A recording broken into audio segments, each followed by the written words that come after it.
मैंने आपके सामने जो हदीस पढ़ी, ला युमिनु अहदुकुम हत्ता यकूना हवाहु तबअन लिमा जिअतु बिह, कि तुम में से कोई शख्स उस वक्त तक मोमिन नहीं हो सकता जब तक कि उसकी ख्वाहिशें, उसकी चाहतें मेरे लाए हुए तरीक़े के मुताबिक ना हो जाए।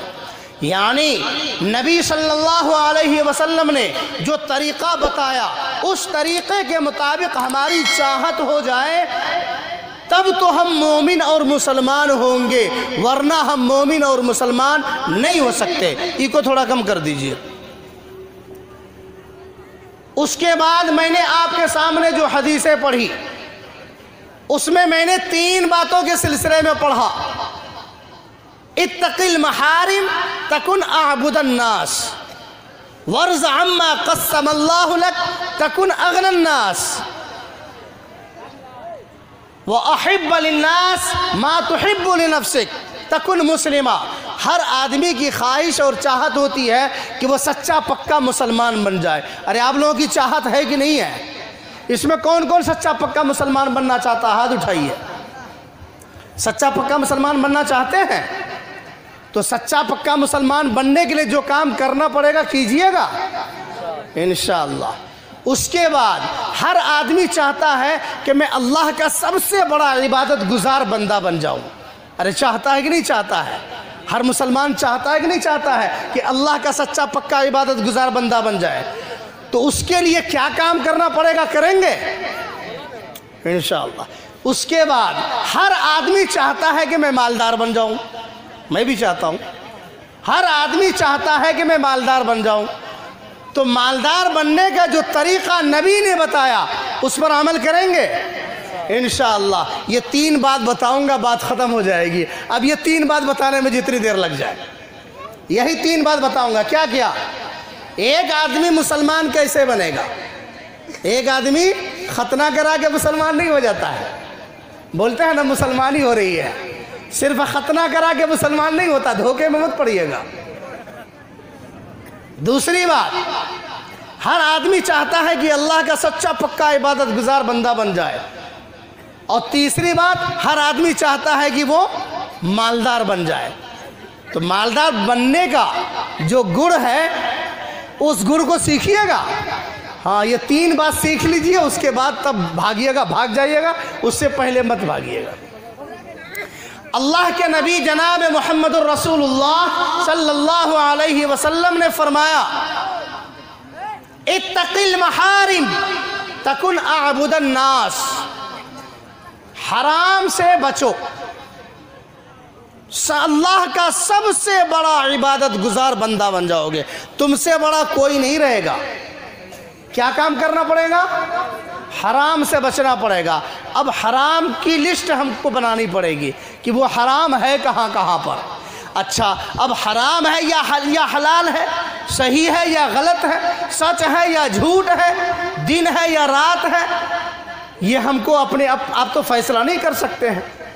हमारे पास कोई पैमाना नहीं है, हम अपने आप उसको नाप नहीं सकते हैं। नापने के लिए हमको सरकार मदीना आका व मौला जनाब मुहम्मदुर रसूलुल्लाह सल्लल्लाहु अलैहि वसल्लम की तालीमात को देखना पड़ेगा, कुरानी आयात को पढ़ना पड़ेगा, उलमा के पास जाकर के बैठना पड़ेगा, सीखना पड़ेगा कि हज़रत हमको बता दीजिए ये हलाल है या हराम है। सबसे पहले हम खाना खाते हैं, हम अपने खाने की लिस्ट को चेक करें कि ये खाना हमको कहाँ से हासिल हुआ है, ये पैसा हमको किस तरह हासिल हुआ है, ये पैसा हमारे पास कैसे आया है, हलाल तरीक़े से आया या हराम तरीक़े से आया। हमारे घर में जो चावल है ये चावल हलाल तरीक़े का है या हराम तरीक़े का। हमारे बदन पर जो कपड़ा है ये कपड़ा हमने हलाल पैसे से ख़रीदा है या हराम पैसे से ख़रीदा है। हमने अपने बच्चे की जो दवाई ख़रीदी है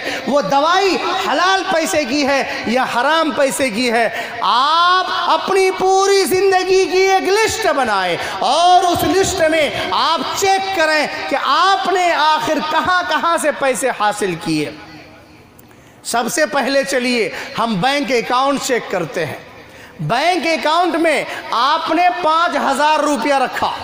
5,000 रुपया रखने की वजह से आपको हर 3 महीने पर, बाज़ बैंक में 6-6 महीने पर इंटरेस्ट मिलता है। जितना इंटरेस्ट मिला वो हराम, वो आपका 5,000 बिल्कुल क्लियर है, उसमें कहीं कोई दाग नहीं है। लेकिन उस 5,000 का जो 150 रुपया मिला वो आपके लिए हराम है। अगर आप उसका इस्तेमाल करते हैं तो वो हराम आमदनी है। उस हराम आमदनी से आपने जो खाना खाया वो आपका खून हराम बना, और आपके हराम खून से जो नुत्फ़ा निकलेगा वो भी हराम होगा, और फिर आपकी जो नस्ल चलेगी वहाँ पर भी आपके हराम का असर चला जाएगा। यह आग ऐसी खतरनाक आग है जो बहुत जल्दी नहीं मिटती है, बहुत जल्दी नहीं बुझती है, बहुत दूर तक इसका असर जाता है। दूसरी बात, आप मजदूरी करने वाले हैं। एक आदमी के घर पर आप मजदूरी करने के लिए गए, आपने कहा मैं 500 रुपया लूँगा, उसने कहा भाई ठीक है। 500 रुपये मजदूरी में आपका काम तय हो गया। आप अपने दिल पर हाथ रख कर के फैसला कीजिए कि 500 रुपया मजदूरी लेने के बाद इसका काम कितना हो जाना चाहिए दिन भर में। आपने अगर उतना काम करके दिया तब तो आपका वो 500 रुपया लेना हलाल हुआ। लेकिन अगर उसका काम जितना हो सकता था आपने उतना नहीं किया, कोढ़िया बुद्धि दिखाया, सुस्ती से काम किया, जानबूझ करके लापरवाही से हाथ चलाया, धीरे धीरे काम किया, जितना काम हो सकता था आपने उसका आधा ही काम किया। आपने अपने साथियों से कहा धीरे धीरे काम चलाओ, अगर आज ही खत्म कर दोगे कल थोड़े काम मिलेगा, इसलिए इस काम को 2 दिन ले जाना है। नतीजा के तौर पर अगर आपने उसका काम आधा किया है तो आपकी आधी मजदूरी हराम। अब बताइए हमारे समाज में ऐसा होता है कि नहीं होता है? हाँ? हम याद दिलाते हैं नबी सल्लल्लाहु अलैहि वसल्लम का वो फरमान कि मजदूर का पसीना खुश्क होने से पहले उसकी मजदूरी दे दो। लेकिन काम भी तो याद रहना चाहिए, जिम्मेदारी भी याद रहनी चाहिए। आपने जितने की जिम्मेदारी ली है ठीक है, आपको पसंद नहीं था 500 रुपये में, आप कहते कि हम इतना काम का 1,000 लेंगे, अगर मंजूर है तो कराओ, नहीं मंजूर है मत कराओ। आप कहते कि मैं इतने काम का 1,000 लूँगा तब करके दूंगा। लेकिन अगर उसी काम को कोई 400 रुपये में कर रहा है तो फिर आपके गर्दन पर छुरी चलेगी कि फला आदमी 400 में करने के लिए तैयार है, तुम किस मुंह से 1,000 रुपया मांगते हो। ये समाज के अंदर वो बुराइयां हैं जिन बुराइयों के रास्ते से हमारे घर में हराम दौलत आती है, जिन बुराइयों के रास्ते से हमारे घर में हराम दौलत आती है। सूद ब्याज के रास्ते से जो हराम दौलत आती है वो तो है ही, मैं वहाँ तक नहीं जा रहा हूँ। मैं उन बातों को बता रहा हूँ जो हमारी ज़िंदगी में रोज़मर्रा ये अमल होता रहता है और हम इसको गलत नहीं समझते हैं। समझता है कोई आदमी गलत? कोई नहीं समझता। अपने आप को बहुत बड़ा नेक समझता है, बड़ा पक्का नमाजी समझता है, रोज़ादार समझता है। लेकिन एक आदमी का काम करने के लिए जब जाता है, चाहे वो मालिक कोई भी हो, याद रखिएगा, वो हिंदू हो या मुसलमान हो, सिख हो या ईसाई हो, दुनिया के अंदर रहने वाले किसी भी मजहब का वो आदमी हो, इसके बावजूद अगर आप उसके काम में सुस्ती लापरवाही बरतते हैं, मुकम्मल तौर पर अगर काम उसका अंजाम नहीं देते हैं तो आपके लिए पूरी आमदनी हराम हो जाएगी, आपके लिए पूरी आमदनी हलाल नहीं रहेगी। अब बताइए कैसे बचेगा समाज हमारा? उसके बाद आगे चलिए, हमारी माएँ और बहनें अपने शौहर से रोज़ाना झूठ झूठ बोल करके पैसा लेती है। अरे काम बता करके पैसा ले वो चलने वाला है, लेकिन झूठ बोल करके पैसा लेती है। और अपने घर में जो बेटी होती है उसको भी आँख के इशारे से मना कर देती है, मत बताओ। करती है कि नहीं करती है? वो झूठ यहीं सीखती है। इसी तरह आपका बच्चा जो स्कूल में पढ़ता है वो बच्चा झूठ बोलता है कि कल हमको सर जी 50 रुपया लेकर के जाने के लिए बोले हैं, और जब आप स्कूल में जाकर के तहकीकात करते हैं तो वहाँ मालूम होता है कि कहाँ कोई पैसा लाने के लिए नहीं बोले। तो ये बच्चा आपका झूठा आपकी वजह से बना। रसूलुल्लाह सल्लल्लाहु अलैहि वसल्लम ने फरमाया, आयतुल मुनाफिकी सलासन इज़ा हद्दस कज़बा, कि जब भी वो बोलेगा झूठ बोलेगा तो ऐसा आदमी मुसलमान हो ही नहीं सकता, मुनाफिक होगा वो, उसका ईमान मुकम्मल हो ही नहीं सकता, वो मुनाफिक रहेगा, उसकी ज़ुबान झूठी, उसका दिल झूठा, इसलिए कि ये ज़ुबान वही बात बोलती है जो बात दिल में होती है। तो मैंने क्या कहा, अगर आप अल्लाह का सबसे बड़ा इबादत गुजार बंदा बनना चाहते हैं तो आपको हराम से बचना पड़ेगा। ये तो हो गई हराम आमदनी, ये हो गई हराम आमदनी। आप रास्ते से गुजर रहे थे, आपने देखा एक बैग गिरा हुआ है, आपने उसको उठाया, देखा उसमें रुपया भरा हुआ है, इधर उधर देखा, किसी ने देखा तो नहीं, आराम से अपने बगल में दबा लिया, वो अपना हो गया। अपना हुआ? अरे अपना हुआ कि नहीं हुआ? अल्लाह रहम करे, बोलिए ना भाई। अरे नींद तो नहीं आ रही है? जिसको नींद आ रही है वो हाथ उठाए। अच्छा, जिसको नींद नहीं आ रही वो हाथ उठाए। सुनेंगे सब लोग? मैं ऐसा ही ऑपरेशन करूंगा। सब आदमी एक मर्तबा कहिए, नारे तकबीर, नारे तकबीर। सब आदमी जागरूक हो गए हैं। जो लोग आपस में बगल से सो रहे हैं उनको आप जगा दें। इतनी अच्छी बात आपको कहीं खोजने से नहीं मिलेगी। जी इरशाद। तो रसूलुल्लाह सल्लल्लाहु अलैहि वसल्लम ने हमें तालीम दी, इत्तक़िल महारिम, हराम से बचो। हमारे नौजवान, हाय हाय हाय, अल्लाह रहम फरमाए, आज हमारे नौजवानों ने, बिहार हुकूमत ने जो पाबंदी लगा दी है उस पाबंदी की भी परवाह नहीं करते हैं। अरे जहन गया किसी का? जहन गया किसी का? बहुत सारे लोगों का जहन चला गया। हाँ, इंसानी जंजीर बनी थी हाथ बना करके, पूरे बिहार में रिकॉर्ड कायम हो गया था, पूरे बिहार में शराब पर पाबंदी लगा दी गई। लेकिन हमारे नौजवानों ने कहा कि लाख तुम पाबंदी लगा दो, हम मानेंगे तब ना, हम तो अपने बाप का पीते हैं, किसी का थोड़ा ही पीते हैं। हाँ, जब अल्लाह ताला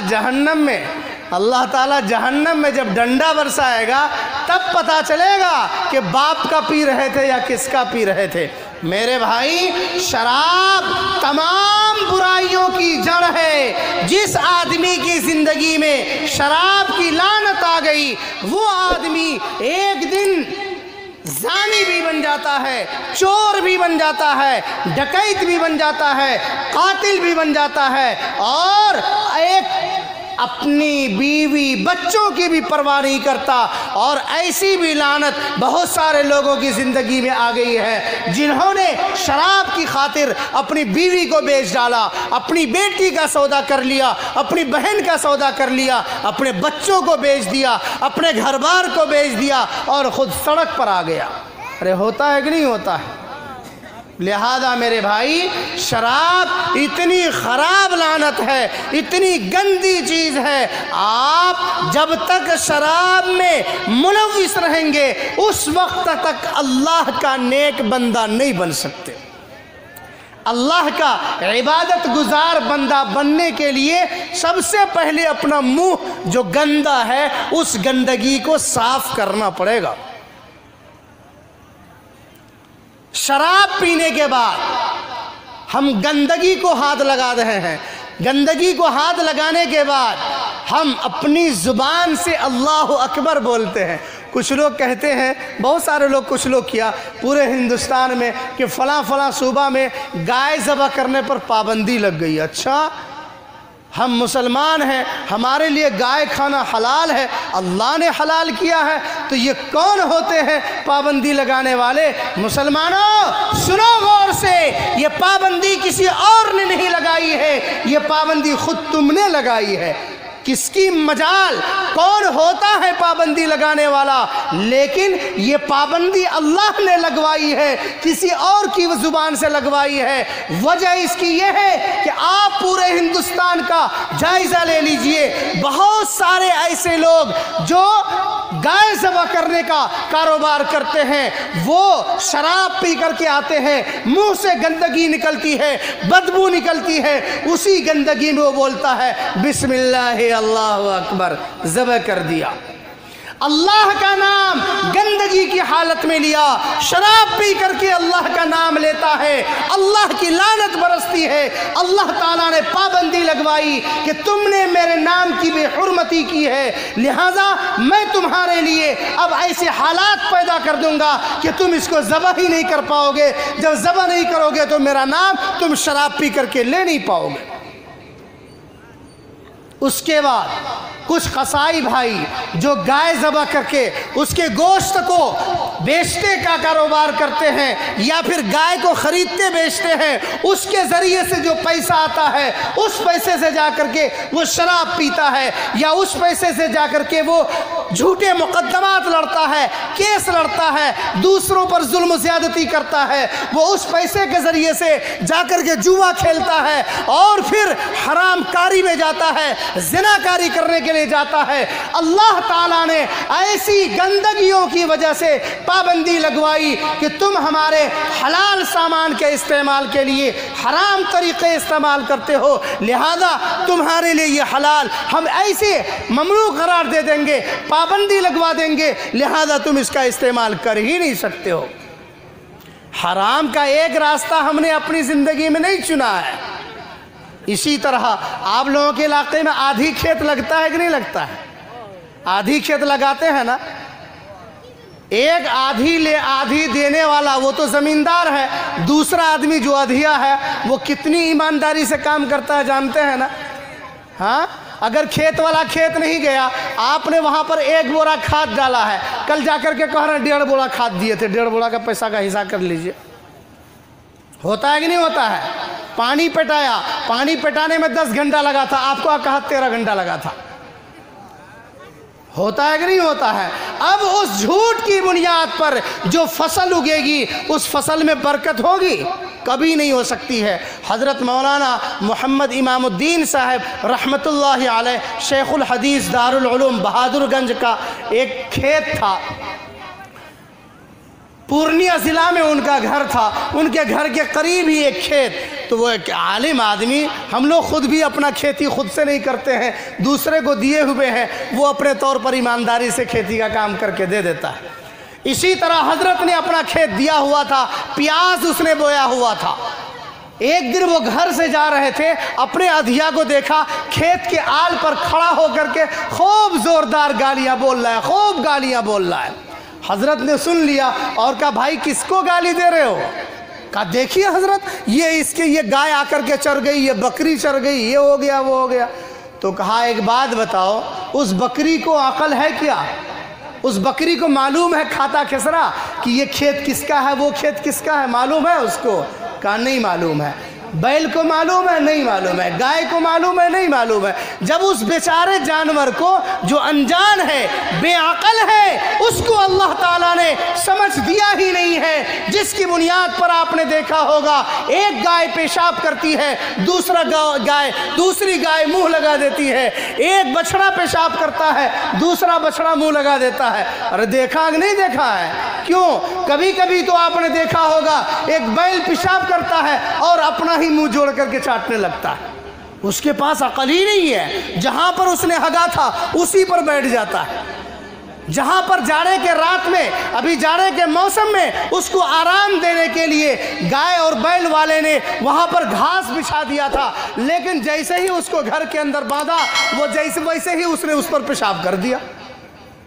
उसको समझ ही नहीं है कि उसी पेशाब पर अब उसको पूरी रात गुजारनी पड़ेगी, उसको अकल ही नहीं है। लिहाजा गाली देने की कोई गुंजाइश नहीं बनती है। हज़रत ने समझाया कि देखो आज के बाद से तुम किसी को गाली नहीं दोगे, एक लफ्ज़ गाली नहीं दोगे, आधा मेरा है आधा तुम्हारा, मैंने अपना हक माफ़ कर दिया, जितना उपजेगा तुम लेके चले जाना, लेकिन गाली मत बोलना। बात ख़त्म हो गई। हज़रत ने अपना हक माफ़ कर दिया था, कहा मेरा हक ख़त्म, मैंने माफ़ कर दिया, जितना चरेगा मेरे हिस्से का चरेगा और बाकी जो बचेगा वो तुम्हारा। चुनांचे प्याज जब उखाड़ने का टाइम आया, प्याज उखाड़ करके हर साल वो जितना दिया करता था उसका 2 गुना लेकर के हजरत के घर पर पहुंचा।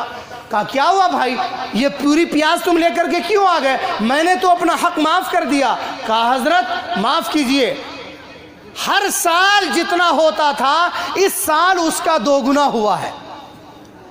जिस दिन आपने समझाया मैंने उसी दिन गाली बोलना छोड़ दिया और नतीजा के तौर पर जिस हर साल जितना उपजा होता था उसका 2 गुना हुआ है। इसलिए मैंने जितना अपने घर में रखा है उतना आपको दे दिया है और इसको आप कबूल कर लीजिए।